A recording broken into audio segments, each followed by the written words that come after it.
the sun over the sea. Look at your grace that covers me. Now I know, yes I know. Now I know how your love saved me. In the morning I can't stop praising your name. In the evening I can't stop praising your name. In the morning I can't stop praising your name. 1 Tessalonicenses capítulo 5, versículo de número 12.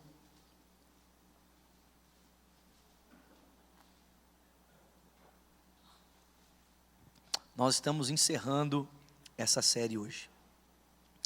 Agora lhes pedimos, irmãos, que tenham consideração para com os que se esforçam no trabalho entre vocês, que os lideram no Senhor e os aconselham. Tenham-nos na mais alta estima com amor por causa do trabalho deles. Vivam em paz uns com os outros. Exortamos vocês, irmãos, que advirtam os ociosos, confortem os desanimados, auxiliem os que estão fracos, sejam pacientes para com todos. Tenham cuidado para que ninguém retribua mal com mal, mas sejam sempre bondosos uns para com os outros e para com todos. Alegrem-se sempre, orem continuamente, deem graças em todas as circunstâncias, porque esta é a vontade de Deus para vocês em Cristo Jesus. Não apaguem o espírito, não tratem com desprezo as profecias, mas ponham à prova todas as coisas e fiquem com aquilo que é bom. Afastem-se de toda forma de mal. Que o próprio Deus da paz os santifique inteiramente. Que todo o espírito, alma e o corpo sejam de vocês preservados de forma irrepreensível na vinda do nosso Senhor Jesus Cristo. Aquele que os chamou é fiel e Ele fará isso. Irmãos, orem por nós, saúdem todos com o ósculo santo, um beijo santo. Diante do Senhor encarrego vocês de lerem esta carta a todos os irmãos. A graça do nosso Senhor Jesus Cristo seja com vocês. Diga amém. Senhor, obrigado pela tua palavra. Fala conosco nessa noite. Nós queremos ouvir a tua voz. Nós oramos agradecidos em o nome de Jesus Cristo, e quem crê diga. Ainda com a sua Bíblia aberta, volta lá no capítulo 1 comigo, por favor.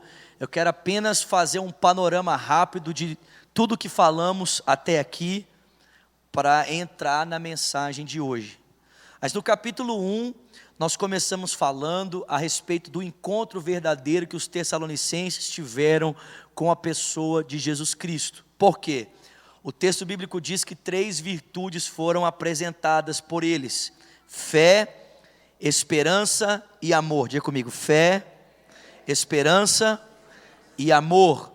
O Paulo diz que o resultado do trabalho deles era por causa da fé, o esforço era motivado pelo amor e a perseverança provinha da esperança. Nós falamos que todos os homens podem ter virtudes ordinais ou cardinais na sua vida, todos os homens.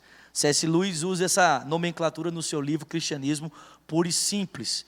Não importa se ele é um cristão ou não, todos os homens podem de alguma forma desempenhar atos bons na história.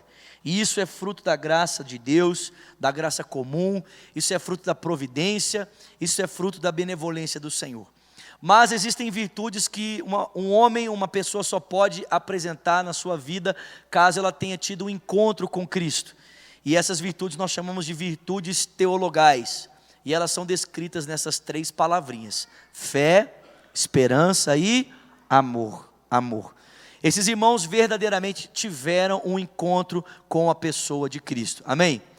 E no capítulo 2 nós começamos a perceber, vai lá para o capítulo 2, que essa esperança, que é o tema central dessa carta de Paulo aos Tessalonicenses, e você já vai descobrir o porquê, Essa esperança, ela modifica a nossa perspectiva de evangelização. A esperança, ela altera a nossa forma de lidar com os problemas da cidade, o problema da cultura, o problema da invasão do nosso direito de civilização, como nós estamos vendo acontecer, né? A esperança altera essas coisas, nos faz superar o sofrimento para que nos tornemos pessoas aptas para a proclamação do Evangelho, amém? Mas nós vimos também que a esperança no capítulo 3 afeta também a nossa perspectiva de relacionamento uns com os outros. Diga comigo, relacionamento. A esperança não apenas muda a nossa forma de encararmos a cidade, a esperança também muda a nossa perspectiva de relacionamento com os irmãos. A gente passa a enxergar as pessoas já não mais como objetos que podem ser descartados, mas a esperança faz nos lembrar que os nossos relacionamentos terão um cunho eterno. Afinal de contas, todos nós estamos caminhando em direção ao mesmo lugar, amém, irmãos?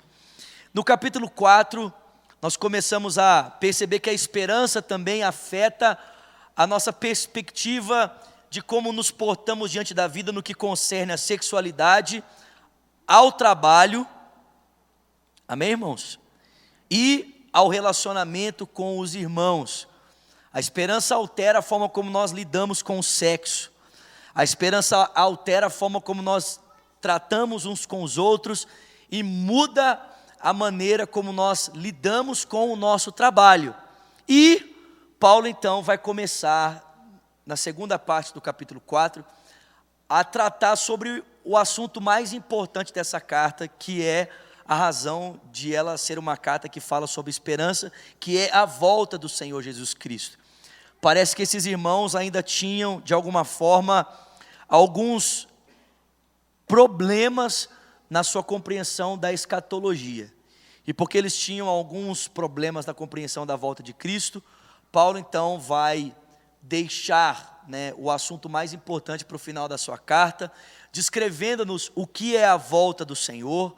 O termo usado aqui no grego é a palavra parousia, e ele vai descrever qual é a relação dos vivos e dos mortos com a volta do Senhor Jesus Cristo, amém? Então, se você quer saber o que é parousia e qual é a relação dos vivos e dos mortos na volta do Senhor, o que você deve fazer? Acessar o nosso canal Lagoinha Mineirão e ouvir a mensagem, amém? E nós vimos também, já no início do capítulo 5, aqui essa primeira parte, que não apenas Paulo se propõe a tratar a respeito do que é a parousia e como os vivos e os mortos se relacionam com ela, mas Paulo também se propõe a tratar a respeito da data. Qual é a datação da volta de Jesus? E nós percebemos que não apenas a volta de Cristo será um evento inesperado para os ímpios, mas também para os cristãos. O que nos faz perceber que não é tanto a precisão da data que nos separa dos filhos das trevas, dos que dormem, para nós que estamos acordados.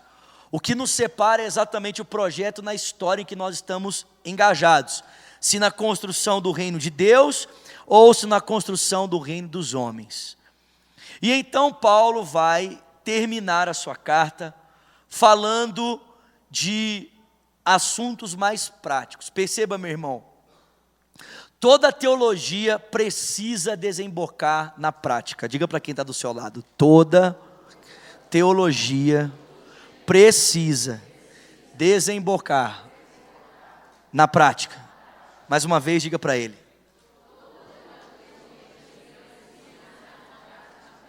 O que é isso?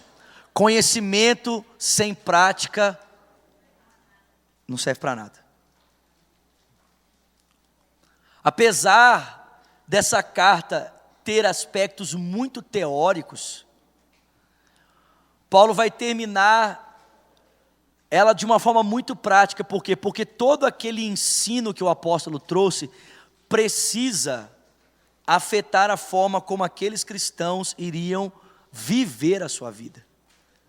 Precisa de alguma forma mudar a nossa forma de pensar, a nossa forma de ser, a nossa forma de agir. Amém, queridos? Amém? E apesar de você e eu percebermos durante toda a carta o apelo do apóstolo Paulo para que todos nós nos esforcemos para vivermos a vida que o Senhor conquistou para cada um de nós, Paulo começa essa última porção do texto dizendo o seguinte: eu peço a vocês, irmãos, que vocês tenham consideração para com aqueles que se esforçam no trabalho entre vocês, que vocês tenham em estima aqueles que lideram vocês no Senhor, aqueles que os aconselham. Então preste atenção, apesar de ser um esforço de toda a comunidade que retém Cristo como cabeça, o trato com os irmãos, o cuidado uns com os outros, apesar de todos nós precisarmos nos esforçar para vivermos a vida cristã e auxiliarmos os irmãos, o texto bíblico diz que apesar de o esforço ser comunitário, ainda assim existe uma diferença entre os irmãos. Que diferença é essa? O texto bíblico diz que, apesar de todos nós precisarmos viver a vida conforme Cristo nos ordenou, existem aqueles que foram posicionados por Cristo para serem líderes, e existem aqueles que foram posicionados para serem liderados. O fato de nós sermos iguais e as mesmas responsabilidades nos serem conferidas, não faz com que tenhamos as mesmas posições no reino de Deus. O Paulo vai mostrar para mim e para você que mesmo que a vida cristã demande de todos os cristãos esforço, ainda assim o Senhor colocou pessoas na hierarquia do seu corpo para que essas pessoas possam liderar o seu povo. Amém, meus irmãos? Existe uma hierarquia dentro do corpo de Cristo. Existe uma hierarquia dentro do reino de Deus. E o texto bíblico diz para mim e para você que quando nós estamos diante de um líder, qual deve ser a nossa posição para com ele? O texto diz que nós devemos tratá-lo com consideração. Diga para o seu irmão: meu irmão, tenha consideração pelo seu pastor. Então esse é um assunto que eu gosto muito. Tenha consideração pelo seu pastor.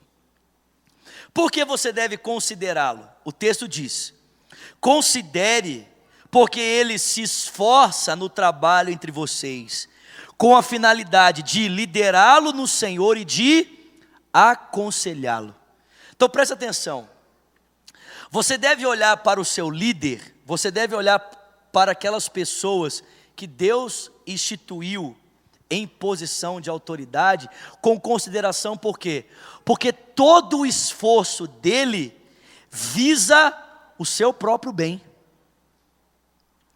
Todo o esforço, eu sei, irmãos, que nos nossos dias, né, tem alguns pastores que estão chutando a canela por aí, né, que eles não estão se esforçando para pastorear os irmãos. Eu sei que existem, infelizmente nos nossos dias, alguns pastores que estão se esforçando para usar os irmãos. Mas o texto diz que quando você se depara com um pastor, que você percebe empenho, esforço da parte dele, para que você seja liderado e aconselhado, você deve ter por esse pastor o quê? Grande consideração. Você deve olhar para o trabalho dele, para o esforço dele e pensar assim: poxa vida, que bom ter um pastor como esse pastor. Amém? Que bom ter alguém que me pastoreia, que está prezando pela minha vida, está zelando pela minha vida. E Paulo usa duas palavras aqui, irmão, para definir pastoreio, e eu gostei delas. A primeira, liderar, diga comigo. Mais uma vez. Sabe o que essa palavra liderar significa no grego? Corrigir. Essa é uma das coisas que eu mais gosto de fazer. O pessoal fala que o meu culto é o culto da machadinha, né? Culto do martelo, que você vai só para apanhar. Mas preste atenção. Uma das funções do ministério pastoral é a correção. Você tem pastor a fim de ser corrigido. Aleluia, irmão. Uma vez um rapaz chegou no final do culto para o pastor Márcio e perguntou assim para ele: por que eu preciso ser membro de uma igreja? Sabe esses meio revoltadinhos com igreja, esses desigrejados, sabe? Por que eu preciso estar debaixo do pastoreio de uma igreja? E o pastor Márcio falou para ele: porque você precisa de ser corrigido. Você precisa ser disciplinado. Você precisa ser exortado. Então olha que coisa legal, irmãos. Se você tem um pastor que se esforça para te exortar, você deve tê-lo por consideração. Poxa vida, o pastor está se esforçando para me corrigir. Ele está se esforçando para tornar-me alguém mais parecido com Jesus Cristo. Que bênção! Louvado seja Deus! Eu não ouvi nenhum glória a Deus. É verdade que o escritor aos Hebreus vai dizer que toda disciplina no momento é motivo do que, irmãos? De tristeza. O escritor aos Hebreus diz que quando a gente é disciplinado, a nossa primeira reação é o quê? Tristeza. Mas ele também diz que posteriormente, essa tristeza ou essa disciplina resulta numa vida de santificação. Então olha só, querido, quando o seu líder te exorta, não é porque ele está com raiva de você. Quando o seu líder te exorta, não é porque ele não gosta de você, que tem birra de você. Que birra desses irmãos. Quando o seu líder te exorta, eu estou falando líder, né? Porque de repente você é membro de uma outra igreja. Mas quando um pastor exorta o seu povo, quando um pastor lidera o seu povo, quando um pastor corrige o seu povo, ele está pretendendo que esse povo seja participante da santidade de Jesus Cristo. Amém? Agora, isso é uma coisa boa ou uma coisa ruim? Só é ruim para quem não quer, né? Os que não querem serem exortados, é horrível. Quem não quer participar da santificação, quem não quer ter a sua vida transformada, quem não deseja ser confrontado, a exortação é tipo assim, que raiva. Ô gente, eu vou pregar em alguns lugares por aí, que, sério, gente, eu não mudo, né, tipo, o que eu prego aqui é o que eu prego fora. Tipo, eu não fico adaptando a mensagem. Se o pau está comendo aqui, filho, é chibata para tudo quanto é. E às vezes eu começo a pregar o evangelho em alguns lugares, e gente, tipo assim, eu vejo todo tipo de reação. As pessoas ficam incomodadas de ouvir o evangelho. Tem gente que levanta e sai, porque a pessoa não suporta ouvir a verdade. A pessoa não quer ouvir a verdade. Olha só, o apóstolo Paulo já havia nos advertido que nos últimos dias, os homens prefeririam ir atrás de mestres para si, que os ensinasse fábulas, mentiras. As pessoas iam preferir mestres que falassem com elas a respeito de coisas que têm a ver com o seu próprio umbigo. Paulo diz isso. O Deus dessas pessoas é o seu ventre. Mas, querido, presta atenção, quando você encontra um líder que mesmo em dias caóticos como esse, ô gente, escuta isso aqui. Eu fui pregar há alguns dias atrás em uma igreja, presta atenção nisso aqui, que o pastor da igreja estava fazendo uma campanha de uma unção X, não vou nem falar o nome, para tirar a vida dos irmãos da lama e levar aos lugares altos. Então o povo tinha que receber a unção X. Aí sabe o que o pastor falou? Que ele pegou um vidro de óleo, fretou um avião e levou para consagrar nos lugares altos. E ele orou no óleo nos lugares altos, para que todas as pessoas que recebessem o óleo daquela unção, seriam também levados para os lugares altos. A igreja estava vazia ou estava cheia? Lotada. Ó, barrotada de gente. Agora, em dias como esse, quando você encontra alguém que se preocupa mais com a tua santificação do que com os teus problemas financeiros, você deveria ter esse líder por grande estima. Alguém que está preocupado em formar Cristo em você. Amém? Que está preocupado em te liderar. Amém, irmãos? Mas ele diz mais. Ele diz que esses líderes não estão apenas interessados em liderar. Eles também estão interessados em aconselhar. E a palavra aconselhar aqui, no original, tem a ver com amparar pessoas. Amparar. Quer dizer, a pessoa está naquele momento de dor, está naquele momento de aflição, e o líder então estende a ela as mãos para proporcionar a ela amparo. Então, não é só a vara, meu irmão. Tem o cajado também. O cajado é para trazer a ovelha para perto, e a vara é para o quê? Para direcionar. Então existem momentos, diz um pastor em São Paulo, o pastor Ziel Machado, ele fala o seguinte, presta atenção aqui em mim. Ziel Machado fala assim, que a função da pregação, a função do pastor, se resume a duas coisas. Primeiro, é abater os consolados. E segundo, consolar os abatidos. Então o pastor, o que ele faz? Ele pega aquele pessoal que está cheio demais de si e vara nele. E pega aqueles que estão assim, e consola. Amém, irmãos? Então, o Paulo diz, quando você encontra um líder assim, que está se esforçando no trabalho, que está se esforçando para te liderar, para te aconselhar, Paulo diz, tenha essas pessoas em grande estima, tenha grande consideração. De que forma? Isso é uma coisa muito importante, amém? Sim ou não? Dando presente, sim ou não? É isso que está escrito aqui? Alguns pastores adorariam isso.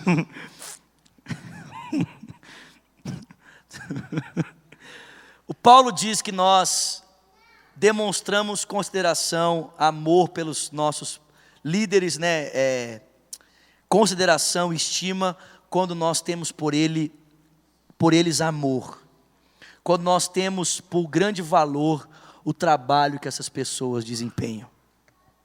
Você não honra um pastor dando apenas presente para ele. É verdade que isso também pode acontecer. Mas preste atenção, você honra um líder quando você demonstra apreciação pela vida dele, pelo que ele está fazendo. Não existe nada que possa, irmão, não existe nada que possa, preste atenção, encher mais o coração de alguém do que perceber que essa pessoa se importa, valoriza o que você está fazendo. Não é verdade, sim ou não? Exemplo. Você faz uma boa comida e as pessoas elogiam. Quem faz comida aqui? Quem cozinha aqui? Os que não cozinham, pode começar, irmão, é gostoso. Esses dias para trás eu fiz um fígado acebolado, irmão, que estava assim, ó. Meu Deus. Tipo assim, eu estava com tanta fome e o negócio estava tão bom que eu só não comia a panela porque era de ferro. Mas olha só. Mas não é bom quando alguém chega e fala assim, nossa, sua comida está boa, sim ou não? Sim ou não? Meu irmão, da mesma forma como você demonstra, quando você demonstra apreço pelo esforço de um líder, você demonstra amor pelo trabalho que ele está fazendo, você está honrando o seu líder. Amém? Ô gente, e assim, fazendo uma aplicação bem prática sobre isso. Ô gente, nós devemos muito à vida do pastor Márcio. Ô gente, você tem ideia do que é dedicar 50 anos da vida dele em prol de uma causa só?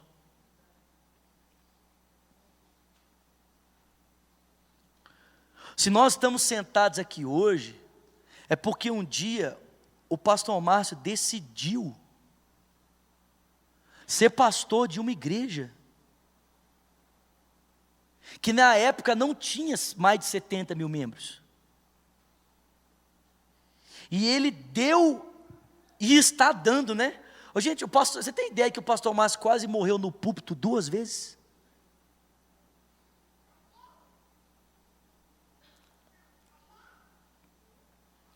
Ele quase morreu pregando 2 vezes.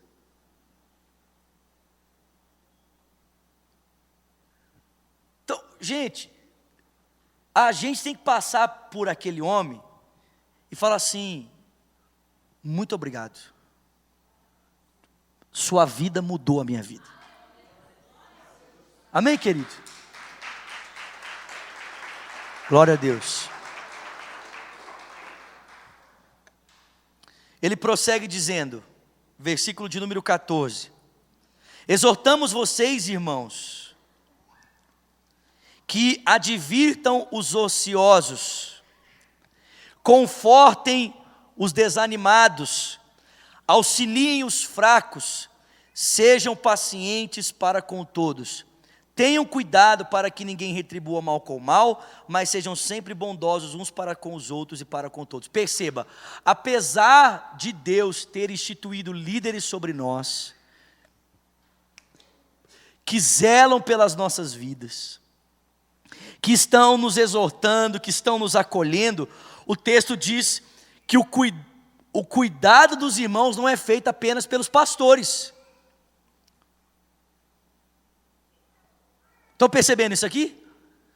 O Paulo não está dizendo assim, então, líderes, exortem os irmãos, os ociosos, líderes, confortem os desanimados, líderes, auxiliem os que são fracos, líderes, sejam pacientes, líderes, retribuam, não retribuam mal com o mal, líderes, sejam bondosos para com os outros. Não está dizendo isso. Ele diz assim, olha, vocês devem honrar aqueles que presidem sobre vocês, e todos vocês devem estar engajados no cuidado uns com os outros. Todos vocês devem exortar os que são ociosos. Cuidar dos irmãos não é uma coisa que é feita só pelo pastor, irmãos. Diga glória a Deus. Se você tem um líder que se esforça nesse sentido, glória a Deus por isso. Mas você não deve sobrecarregá-lo, jogando toda a responsabilidade nas costas dele. Segura aí, pastor! Como muita gente faz, leva uma pessoa para o culto, aí a pessoa entrega a vida a Jesus Cristo, aí ela leva ela lá na frente para o pastor e fala assim, pastor, agora pode cuidar. Cuida aí, toma que o filho é teu, Não, querido. Quem é que vai cuidar dessa pessoa? Você vai cuidar dessa pessoa. Você é responsável por zelar por essa vida. Não foi através de você que Cristo alcançou essa pessoa, sim ou não? Então quem é que deve cuidar do filho? Você! Glória a Deus! Amém, meu irmão?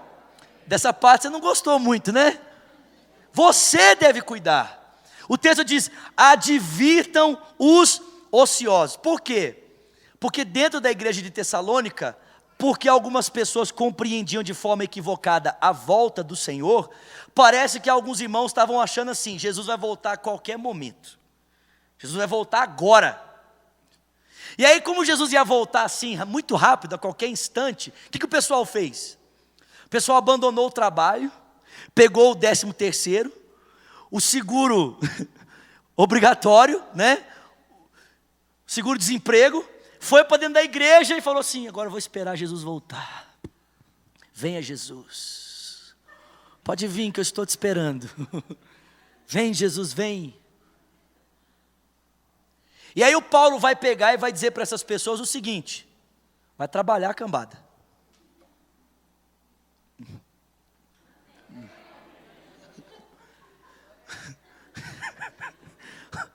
Vai trabalhar.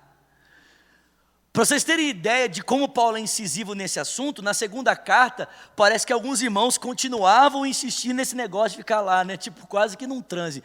Jesus vai voltar, ora, maranata, maranata, maranata. Oh, maranata, maranata, maranata. Né? Que o Paulo falou assim, quem não trabalhe, que também não coma. Porque o que aconteceu? Chegou uma hora que o 13º acabou.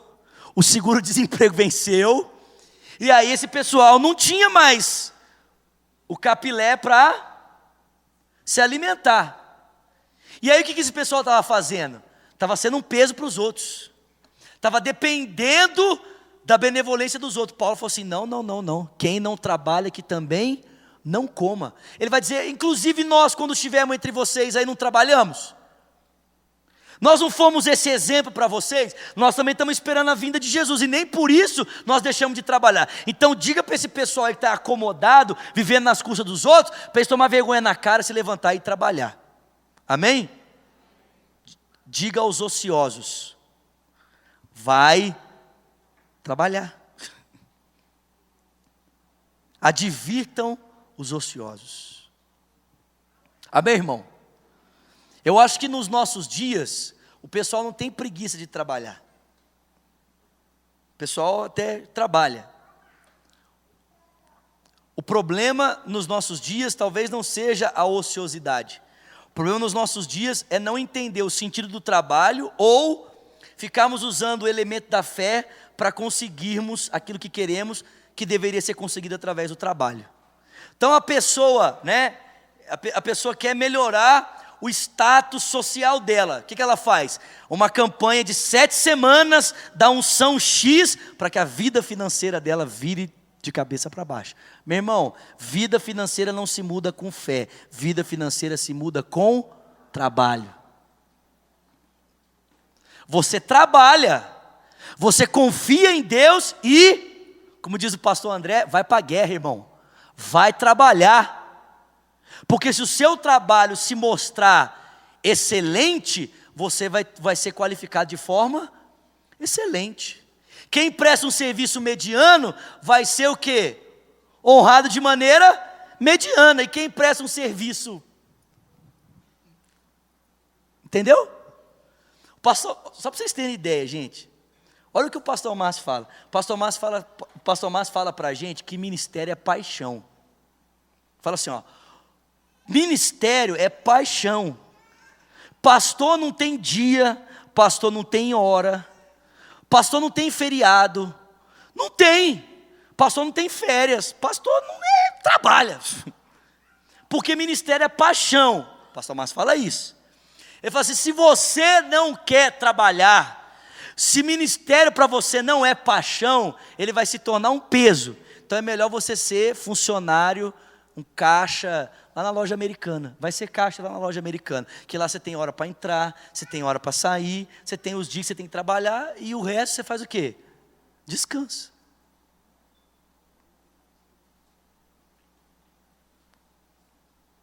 É, Jesus. É. Então, irmãos, não sejamos ociosos nesse sentido. Qual? O de depositarmos na fé uma responsabilidade que tem que ser feita pelo nosso esforço. Vai trabalhar, irmão. Amém? Agora, em contrapartida, existem algumas pessoas que movidos de ganância, movidos, né, pelo amor ao dinheiro, estão quase se matando só para conseguir um pouco mais de dinheiro, para ter um pouco mais de qualidade de vida. Esse é um outro problema, de gente que não tem vida, porque só vive fazendo o quê? Trabalhando. Do cara que ele pensa assim, que se ele não tiver aquela casa, aquele carro, aquela roupa, X dinheiro na conta do banco, a vida dele não vai para frente. Presta atenção, meu irmão, se o que te motiva a crescer financeiramente é o acúmulo do dinheiro e não a possibilidade de ser mais generoso, desculpa, você está sendo movido de avareza. Se o que te move a querer mais dinheiro não é a generosidade, mas é o desejo de ter mais, eu quero ter mais, eu quero ter mais, eu quero ter mais, eu preciso ter mais, eu quero ter mais, eu quero ter mais, você é idólatra. Eu sou idólatra, a gente é idólatra. Se o que nos move é o desejo pelo mais, apenas nós somos avarentos. Paulo fala isso, 1 Timóteo capítulo 6, que o amor ao dinheiro é a raiz de todos os males. Aquele que quer ficar rico cai em muitas cobiças e em vários enganos, porque o amor à riqueza é a raiz de todos os males. Então, se aqui nessa carta o pessoal era ocioso por causa da volta de Jesus, os crentes hoje não são ociosos, é que eles amam tanto essa vida que eles querem trabalhar muito para continuar vivendo aqui. Eles querem fazer de tudo para que essa vida se pareça com o céu. O apóstolo Paulo diz: exortem os ociosos. Ele prossegue dizendo: confortem aqueles que estão desanimados. Talvez as pessoas aqui estivessem desanimadas exatamente por causa de alguns irmãos que estavam falecendo. Paulo diz: confortem os que estão desanimados. Prestem auxílio às pessoas que são fracas. Diga comigo, auxílio aos fracos. Então, no reino de Deus, a gente não pega os fracos e põe eles para fora. No reino de Deus, a gente pega os fracos e dá a eles o quê? Auxílio. Né? Dentro do Império Romano, quando alguém tinha um defeito físico, era mulher, e não tinha força suficiente para ir para a guerra, sabe o que as pessoas faziam? Mandava matar. Se o pai tinha uma menina, e ela não podia render a ele lucro, se tinha um filho defeituoso, ou um menino que não era apto para a guerra, não servia para nada. Os pais pegavam as crianças e abandonavam elas para que elas pudessem morrer. Agora o Paulo vai dizer para mim e para você que nós devemos não descartar os fracos, mas nós devemos o que, irmãos? Prestar a eles auxílio. Ele diz: sejam pacientes para com todos. Tenham cuidado para que ninguém retribua mal com o mal. Sejam sempre bondosos uns para com os outros e para com todos. Você pode dar um glória a Deus? Então, essa primeira parte do texto fala da nossa relação como igreja, com os líderes e uns com os outros. Diante de um líder que se propõe a ser fiel, a ser leal às Sagradas Escrituras, a expor a palavra, diante de um líder que se preocupa em exortá-lo, em aconselhá-lo, você deve tê-lo por motivo de grande estima. Trate-o com amor, trate-o com consideração. Mas isso não exime você da tua responsabilidade como cristão, porque todo cristão tem uma responsabilidade para com o seu próximo, de exortá-lo caso ele seja ocioso, de encorajá-lo caso ele esteja desanimado, de prestar auxílio caso ele esteja fraco, de ser paciente com os irmãos quando a paciência demanda, e de não tratar o outro com maldade, mas de ser bondoso uns com os outros o tempo todo. Amém, irmãos? Glória a Deus. Versículo 16, seguindo em frente. Ele vai dizer: alegrem-se sempre, orem continuamente e deem graças em todas as circunstâncias, porque esta é a vontade de Deus para vocês em Cristo Jesus. Não apaguem o Espírito Santo, não tratem com desprezo as profecias, mas ponham à prova todas as coisas e fiquem com aquilo que é bom. Afastem-se de toda forma de mal. É possível sermos felizes o tempo todo, irmão, sim ou não?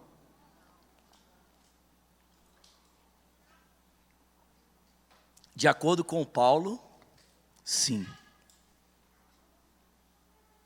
Aliás, ele não vai dizer isso apenas aqui, ele diz isso também aos Filipenses, no capítulo 4, né? Filipenses 4:4. Alegrai-vos sempre no Senhor. E mais uma vez eu direi: alegrai-vos. Alegrai-vos quando, irmãos? Sempre. Normalmente, por que nós ficamos tristes? Ou quando nós ficamos tristes? Bom, eu poderia resumir dizendo que normalmente nós ficamos tristes quando alguma coisa foge à nossa expectativa. Normalmente, quando as coisas não acontecem da forma como nós estamos pretendendo, o que acontece? Nós ficamos tristes. Mas o apóstolo Paulo está dizendo para mim e para você que é possível estarmos satisfeitos em toda e qualquer situação. De que forma? Como é que nós podemos estar alegres o tempo todo? E eu vou dizer para você, é quando a nossa alegria está baseada em algo que não pode mudar. É quando a nossa alegria está baseada em algo que não muda. E basicamente, irmãos, a alegria do cristão deve estar respaldada em um fato. Qual fato? A sua salvação. Nós devemos estar alegres no que diz respeito à nossa salvação. O apóstolo Paulo reforça isso para mim e para você, na sua carta aos Filipenses. E Davi no Salmo 51, ele vai orar a Deus dizendo: restitui-me a alegria da tua salvação. Um cristão pode estar feliz o tempo todo quando? Quando a sua alegria está alicerçada naquilo que é imutável, sua salvação. Verso 17 ele continua dizendo: orem continuamente. Diga comigo, orar continuamente. É possível termos uma vida de oração contínua? Orar o tempo todo? Sim ou não? Sim. Você já parou para perceber que a maior parte dos seus pensamentos são diálogos que você trata com você mesmo? Sim ou não?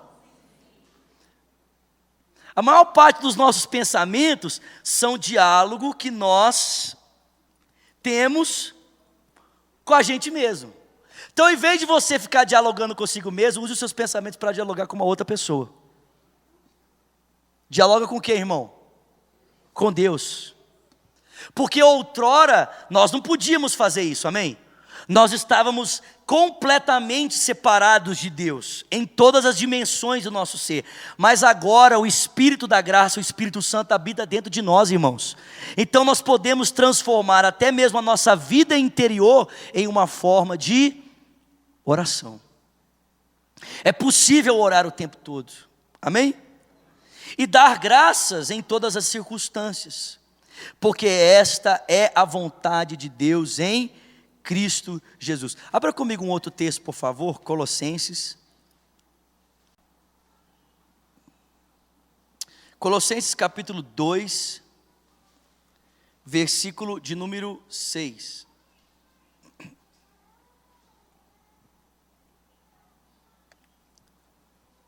Colossenses 2, verso 6 diz: portanto, assim como vocês receberam Cristo Jesus, o Senhor, continuem a viver nele, enraizados e edificados nele, firmados na fé como foram ensinados, transbordando de, diga comigo, gratidão. Mais uma vez. Então presta atenção. Qual é o resultado de alguém que está vivendo com Cristo, com sua vida enraizada e edificada nele? Qual é o resultado disso, irmãos? Gratidão. Então, quando Paulo diz que nós devemos ser gratos a Deus em todas as circunstâncias, isso é possível para alguém que vive a sua vida alicerçado na pessoa de Cristo, amém? A consequência é uma vida de gratidão, contentamento. Ele prossegue dizendo: não apaguem o espírito, não tratem com desprezo as profecias, mas ponham à prova todas as coisas e fiquem com aquilo que é bom. Diga comigo, não apagar o Espírito. Como é que um cristão apaga o Espírito? Jogando água. Sim ou não? Não. Gente, escuta isso aqui é muito sério. Um cristão apaga o Espírito pela maneira como ele se porta diante da palavra de Deus. Paulo diz: não apagueis o Espírito e não desprezeis as profecias. Sabe o que isso significa? É que a forma como nós nos posicionamos diante da palavra diz muito da forma como nós estamos nos posicionando diante do Espírito. O problema é que nós temos sempre a tendência de pensar em profecia como aquela habilidade que Deus dá para as pessoas de revelar o futuro. A gente sempre pensa em profecia da seguinte forma: ora na badaia, eis que te digo que tu viverás isso e serás aquilo e acontecerá aquilo outro e tudo mais. Irmão, profecia não necessariamente é isso. Não necessariamente.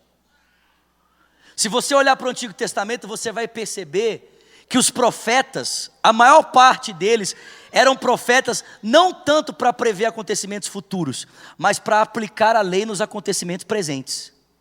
Os profetas chegavam e diziam assim: sabe por que isso está acontecendo aqui com a nação de Israel? Porque vocês transgrediram o mandamento de Deus, porque vocês viraram as costas para Deus, porque vocês deixaram de cumprir com seus deveres em relação à pessoa do Senhor. É só você ler os profetas. E você vai perceber que existia sim o viés apocalíptico, né? A previsão do futuro, mas a maior parte deles, quando eram profetas, apenas aplicavam a lei do Senhor ao contexto em que as pessoas estavam vivendo e mostravam para elas: olha, vocês estão agindo dessa forma e isso aqui está acontecendo por causa que vocês desobedeceram dessa maneira aqui. Então o que eu estou fazendo aqui nesse momento chama-se profecia. Eu estou expondo para os irmãos a palavra de Deus. Eu estou aqui mostrando para os irmãos os últimos conselhos de Paulo aos Tessalonicenses. E isso é profecia. Agora, a maneira como eu e você nos posicionamos diante da palavra faz com que o Espírito seja aquecido ou ele seja apagado. Apagado. Então assim, né? Eu acho engraçado isso, né? Porque tem alguns cultos que na hora do louvor o pessoal está... né? Só falta voar. A palavra começa a ser pregada, o cara dorme. Peraí, tem alguma coisa errada aí. Que espírito é esse que te move para... mas não te move para a palavra? Não te move para o testemunho da Escritura? Que espírito é esse que não te inclina o coração para ouvir os justos ensinamentos de Deus? Meio esquisito, você não acha não, irmão? Sim ou não? O Paulo diz: não apaguem o Espírito Santo. Não desprezem as profecias. Agora presta atenção. Ele diz: mas coloquem à prova todas as coisas e fiquem com aquilo que é bom. Isso não significa que você deve aceitar tudo que é pregado. Amém? Isso não significa que você deve falar assim: vou engolir tudo, né? Igual o passarinho que é alimentado pela mãe. Não. Mas você deve ouvir até mesmo para que você possa discernir o que é bom e o que não é bom, e reter aquilo que é bom. Amém, irmãos? Afastem-se do mal. E encerrando aqui essa noite, que o próprio Deus da paz os santifique inteiramente. Todo o seu espírito, alma e corpo sejam preservados irrepreensíveis na vinda do nosso Senhor Jesus Cristo. Aquele que o chama é fiel e ele fará isso. Amém? Fica de pé no seu lugar. Paulo vai terminar esse livro com essa sentença que basicamente resume tudo o que ele falou nos 5 primeiros capítulos. Ele vai terminar dizendo que o Deus da paz vos santifique. de maneira completa, todo o seu espírito, alma e corpo. Sejam preservados e irrepreensíveis. Gente, o que o Paulo está dizendo? Ele está dizendo que não apenas o aspecto externo, mas o interior do ser humano, todo o nosso ser deve ser preservado em santificação para aquele glorioso dia. Tudo em nós deve ser preservado em santificação para a volta de Cristo. Tudo. Diga comigo. Mais uma vez. Tudo. O seu interior e o seu exterior. Espírito, alma e corpo devem ser preservados de maneira irrepreensível. Para aquele glorioso momento. É só você pensar, gente, numa cerimônia de casamento. Quando a noiva entra pelas portas da igreja, ou do salão, ou do lugar em que os noivos escolheram para fazer um casamento, ela está muito bonita do lado de fora, sim ou não? Sim ou não? Sim, eu nunca vi noiva feia. Talvez você já tenha visto. Porque vocês falaram assim, vocês ficaram meio assim, tipo assim, mas eu já vi, pastor. Ah, eu já. Né? Eu nunca vi noiva feia. Eu já vi, claro, umas que são mais bonitas do que outras. Mas feia, nunca vi. Talvez você já tenha visto.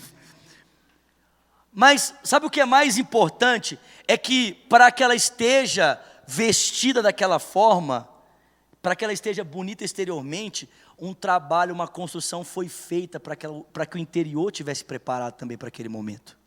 Porque ninguém casa sem estar também preparado internamente. Se casa é só para cometer suicídio, né? Que quem casa sem estar devidamente preparado internamente para isso, está pedindo a morte. E casamento não é jogar Playmobil. Tá? Não sei se já te falaram, mas deixa eu te contar um negócio aqui. Casamento não é jogar PlayStation. Não é ganhar a Superliga. Não é. Casamento não é isso. Casamento é trabalhoso. São duas pessoas diferentes morando numa mesma casa, construindo uma nova vida juntos. Porque presta atenção, gente, quando a gente casa, a gente não casa para viver a vida do outro, e nem o outro para viver a nossa vida, a gente casa para construir uma vida junto. Isso significa anulação de ambos para que uma nova vida possa surgir. E isso dá trabalho. Dói. Amém, irmãos? Eu estou olhando para o Alessandro e para a Elaine aqui, que já tem quantos anos de casado? 23 anos de trabalho. De casado. Muito trabalho, irmão. Mas a noiva só pode estar bonita do lado de fora porque houve uma preparação. Porque o coração está preparado para dizer sim, então ela pode se ornamentar para o momento do sim. O Paulo está dizendo, olha, nós vamos nos encontrar com o Senhor, então esteja devidamente preparado, esteja inteiramente santificado, seu espírito, sua alma, o seu corpo, sejam preservados, irrepreensíveis. Essa palavra irrepreensível é pesada, sim ou não, irmãos? Olha o que o Paulo diz, que não haja nada no meu interior e no seu interior que nos repreenda para a volta de Jesus Cristo. Mas ele termina dizendo algo maravilhoso, e nós vamos encerrar com essa fala. Ele diz, aquele que é fiel fará todas essas coisas. Que o trabalho da santificação não é um empenho apenas nosso, né? Mas o trabalho da santificação é principalmente uma obra do Senhor que é feita em cada um de nós. Amém, querido? Tratem o líder com carinho, com amor, mesmo quando ele exorta, mesmo quando ele corrige. A porque Ele está desejoso que você seja participante da santificação. Isso não exime você da tua responsabilidade como cristão de encorajar os irmãos, de exortar os irmãos, de exortar os ociosos, de quando você perceber um irmão que está avarento demais, fala para ele: irmão, vigia, irmão, vigia, você está muito avarento. Amém, querido? De não desprezar as profecias, de nos portarmos de maneira coerente diante do Senhor, sermos alegres por causa da salvação, sermos agradecidos a Deus pela sua obra que está sendo realizada em cada um de nós. Amém? Permitir que o Senhor nos preserve irrepreensíveis para Ele. Feche os seus olhos, nós vamos orar.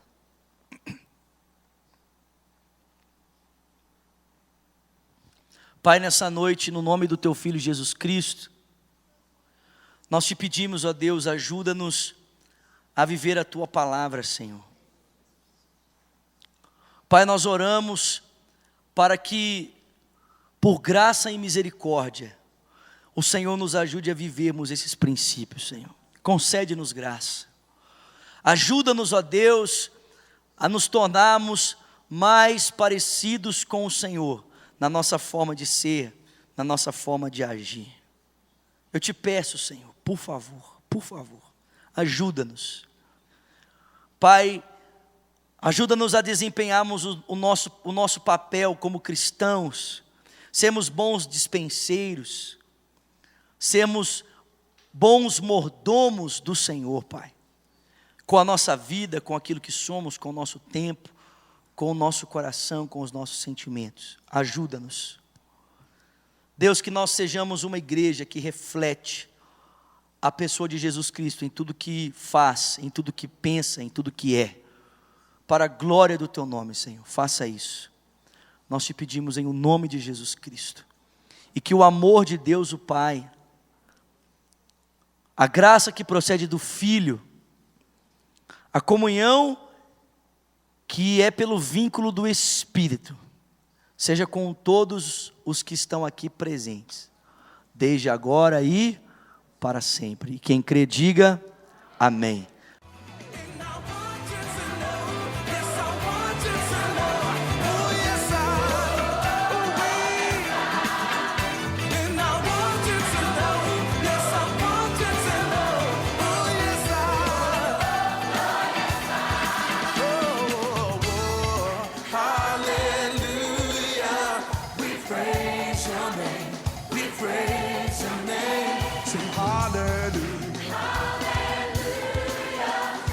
Praise your name, we praise your name. Hallelujah, hallelujah. We praise your name, we praise your name. Hallelujah, we praise your name, we praise your name. Held me close when I was down. Your world is turning my world around. Yes, I don't know.